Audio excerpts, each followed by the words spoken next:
Salut tout le monde, c'est le début de la guignolée des médias. Je vous amène avec moi aujourd'hui. Les animateurs d'ici Québec sont sur place pour la fabrication de paniers de Noël. Vous savez, les besoins, ils sont grands, notamment cette année, un Québécois sur 10 a recours aux banques alimentaires. Alors, en plus de la guignolée des médias que vous connaissez certainement déjà, qui se déroulera jeudi prochain, donc des médias d'un peu partout en province qui vont amasser des dons pour les personnes qui en ont besoin, bien, il y a aussi cette fabrication de paniers de Noël pour les familles qui auront besoin de manger, évidemment, pendant le temps des fêtes. Si vous pouvez donner, faites-le. Vous voyez l'adresse au bas de l'écran, autant pour des denrées que pour des dons. Puis moi, bien, je m'en vais faire des paniers de Noël. Je suis de retour à la station maintenant. Je voulais revenir avec vous sur l'accident qui a coûté la vie à la jeune Marianne sur la 41e rue au début du mois.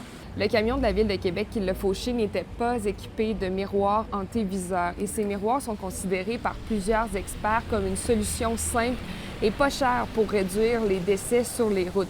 Pourtant, aucun camion appartenant à la Ville de Québec n'en est équipé et la mère de la victime veut que ça change. C'est comme si c'est envoyé un camion aveugle là-dedans, puis tu sais, c'est le gars qu'il juge que, OK, là, je pense que tout le monde est passé sur le piéton, mais tu sais, il restait Marianne. Marianne, il l'a pas vu. Tu sais, s'il y avait eu des miroirs, il l'aurait peut-être vu. S'il y avait eu un sensor, tu sais, je veux dire, j'ai plus d'équipement sur mon auto, à moi, tu sais, de sécurité que sur ces gros camions-là.